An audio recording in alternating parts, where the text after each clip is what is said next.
साहब विनय सहस्त्रबुद्धे जी का ये बिल आज सर अभिषेक मनु सिंघवी जी का नहीं हुआ तो इस पर चर्चा हुई। मैं सर्वप्रथम तो ये कहूँ, बड़े संजीदा व्यक्ति हैं, मैं ईश्वर से प्रार्थना करता हूं कि ऊपर वालों की नज़र पड़े तो इन्हें प्राइवेट मेंबर बिल ना लाना पड़े, प्रॉपर बिल लेकर के आएँ और जल्द लेकर के आएँ। वो दूसरी चीज़ जो बहुत महत्वपूर्ण है, मुझे कोई गुरेज नहीं है, मैं अपने कलीग जयराम जी और बाकी कलीग्स को की फहरिस्त में अपने को शुमार करता हूं कि हमें ज़रूरत है अपने मॉन्यूमेंट्स को प्रिजर्व करने की, जहां रिपेयर करने की ज़रूरत हो वहां मेंटेनेंस की। लेकिन सर ये राष्ट्र अद्भुत राष्ट्र है, बहुत विशाल है, महासागर वाली इसकी प्रवृत्ति रही है, इसे तालाब के नज़रिए से ना देखा जाए। मैं समझता हूं कि ये बहुत महत्वपूर्ण संदेश हम सब के लिए है। मैं एक इलाके से आता हूं सर, और मैं अपने इलाके में बताऊं कि जो हमारे बुद्धिस्ट ट्रेडिशन के मॉन्यूमेंट्स थे वो डिस्ट्रॉय कर दिए गए, और वो डिस्ट्रक्शन मुगलों के आने से पूर्व हुआ था सर, सल्तनत के आने से पूर्व हुआ था। तो जब हम एक बार चर्चा करेंगे, चूंकि इतिहास में आजकल हम उल्टे पांव की यात्रा पर भी निकल पड़े, तो उल्टे पांव की यात्रा बड़ी खतरनाक होती है, दिखता कुछ है नहीं लेकिन पीछे चलते चले जाते हैं, तो उससे एक बचने की कोशिश होनी चाहिए। ये मेरा दूसरा आग्रह है। मॉन्यूमेंट्स बहुत, उनको प्रिजर्व करना बहुत ज़रूरी है। मैं उसके कुछ टेक्निकल पहलुओं पर बाद में आऊँगा। जैसा मैंने कहा कि स्पिरिट में मैं आपके साथ खड़ा हूं, कुछ विसंगतियां हैं जिसकी ओर इंगित करता हूं।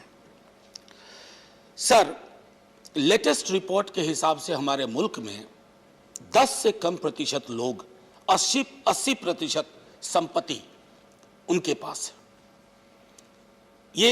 ये महज आंकड़ा नहीं है, हमारे समाज की नंगी क्रूड हकीकत है जिसको हम दरकिनार करते रहे हैं। मैं ये नहीं कहूँगा आपने किया, लगातार ये होता रहा है, और ये हमारे सामूहिक चिंतन में कभी नहीं आया। समाजवाद को जरूर हमने प्रियम्बल में रखा, लेकिन हमने कुछ भी उसके दृष्टिकोण से आज तक टेंजिबल नहीं किया है। जब भी कोई इस बिल यहाँ सदन में आता है सर, मेरी पहली कोशिश होती है कि मैं प्रियम्बल के आईने से देखूं कि ये बिल कैसा है, अच्छा है, बुरा है, प्रासंगिक है। और इसलिए मुआफ़ी के साथ कहूं कि अल्फोंस साहब का जब बिल आया प्रियम्बल में अमेंडमेंट का, तो न जाने क्यों लगा कि नहीं, इस पर अभी चर्चा नहीं होनी चाहिए। सर, ये मैंने एक आपको इनइक्वालिटी की बात कही। दूसरा सर, हंगर इंडेक्स का मामला है। सहस्त्रबुद्धे जी की खूबी है कि वो निर्गुण बिल में भी कभी कभी तल्ख हो जाते हैं, और कभी कभी ऐसी टिप्पणी कर बैठते हैं कि मन करता है कि अभी जाकर के झगड़ लूं। लेकिन नहीं, मैं उस भावना पर नियंत्रण रख करके आपसे कुछ कहना चाहता हूं कि सर, 70 बरस अक्सर इसको जुमले की तरह इस्तेमाल किया गया है। अगर आप में से ना पढ़ा हो भाजपा के साथियों ने, तो एक किताब आई है जुगलबंदी बीते दिनों, वो आडवाणी जी और वाजपेयी जी के रिश्तों पे बड़ी अच्छी किताब है। उस दौर में क्या क्या हुआ, तो अगर उसको पढ़ेंगे तो आपको लगेगा कि आपके भी जो पुरखे थे, हमारे तो छोड़ दीजिए 70 साल वाले, उसमें से उन्होंने भी काफ़ी कुछ किया था। मौजूदा नेतृत्व के समूह गान में शामिल होने की जिद में आप अपने को भी छोड़ देते हैं, ये उचित प्रवृत्ति नहीं है। मैं समझता हूँ इससे बचना चाहिए। सर, मैं क्यों ये बात कह रहा हूँ कि हमें हमारी नीति और नीयत, चाहे यही बिल क्यों ना हो, इस नजरिए से बनाना चाहिए कि जिंदा लोग को ये कैसा प्रभाव डालेगा।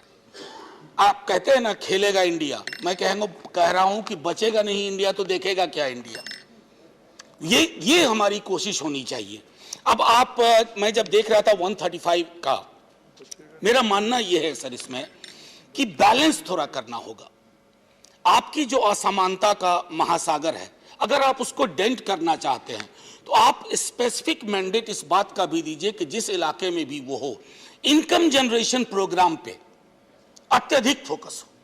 सर, अक्सर CSR में मैंने देखा है ना कि एक इमारत बनवाई जाती है, वो इमारत कुछ दिन के बाद खाली खंडहर में तब्दील हो जाती है। हाल के दिनों में ये भी सुना, कई बार CSR के जो टॉप PSU के हैं उनसे बात करता हूं तो वो कहते हैं कि थोड़ा एक बदल गया है कि जहां जहां चुनाव होते हैं आजकल हमें वहां जाने को कहा जाता है। तो ये जो इलेक्शन के साथ CSR का रिश्ता हो गया है, सहस्त्रबुद्धे जी के बिल के माध्यम से वो रिश्ता टूट जाए या कमजोर हो जाए तो मैं समझता हूं बहुत महत्वपूर्ण होगा।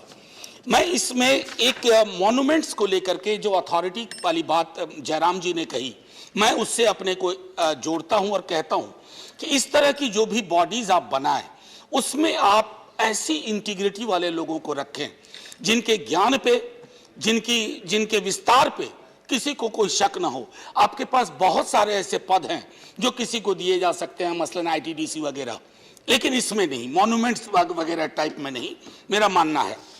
सर, एक चीज जो मैं कह करके अपनी बात खत्म करूंगा, एक एडॉप्ट हेरिटेज, अपनी धरोहर वाला भी कार्यक्रम है, अपनी पहचान, क्या हम उसके साथ इसको जोड़ करके और पुख्ता कर सकते हैं? और मैं एक चीज कहूं, इमारत काफी बनाई भी जा रही है इन दिनों, हमारी नई संसद की इमारत बन रही है, संभवतः हम लोग अगले वर्ष बैठेंगे।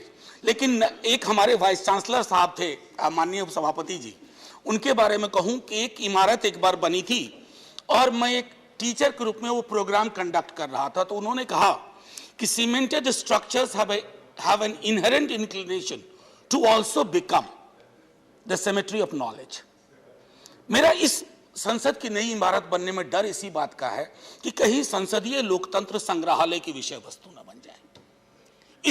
इससे बचना चाहिए। इमारत बनाइए, मजबूत इमारत बनाइए, आपका नाम शाहजहां की तरह हो, ताजमहल बना के दिया मुमताज की याद में, आप किसी की भी याद में बनाए, लेकिन हाँ, आपने एक इमारत बना करके दी। मेरा एक आखिरी टिप्पणी मैं करूंगा सर, और उसको बाद खत्म करूंगा। एक जो मैंने कहा सेंस ऑफ बैलेंस थोड़ा अगर आ जाए सहस्त्रबुद्धे जी वाले में, कि थोड़ा हम, और सबसे बड़ा फोकस हमारा हो इनकम जनरेशन में, एम्प्लॉयमेंट जनरेशन में, और साथ ही साथ, और वो मैंडेटेड हो, विजय साई जी से मैं बात लूंगा, उनकी बात को जोड़ूंगा, मैंडेटेड हो, उसका एक डायरेक्शन हो, क्योंकि अभी तक डायरेक्शन का भी अभाव रहा है, उस आधार पर कोशिश करें। और सर, आखिरी टिप्पणी, ये इसलिए भी अपने मुल्क में बहुत जरूरी है ना, क्योंकि हमारे भाजपा के बहुत लोग भी, हम लोग अक्सर मिलते हैं ना तो कुछ साझा सरोकार पे बात करते हैं। सर, कल ही मेरे एक सवाल के जवाब में आया था कि सीवर में उतरने वाले की जाति नहीं बदली इस देश में, अन्ना शंकराचार्य के पीठ पर बैठने वालों की जाति बदली। जिस दिन हम इन दोनों जातियों में बदलाव कर देंगे, उस दिन सबसे बड़ा मॉन्यूमेंट है इंडियन कैरेक्टर, इंडियन पीपल, हम उसको प्रिजर्व करेंगे। और मैं इत्तेफाक रखता हूं, मैं चाहूंगा कि माननीय मंत्री महोदय सब इस बिल को पास करवा दें, कुछ अमेंडमेंट हम लोग लगा देंगे, लेकिन बिल पास करवा दीजिएगा, बड़ी मेहरबानी होगी, नहीं तो फिर प्रॉपर मिनिस्टर बन के वो बिल लेके आएंगे। थैंक यू, जय Hind sir. Thank you Manoj.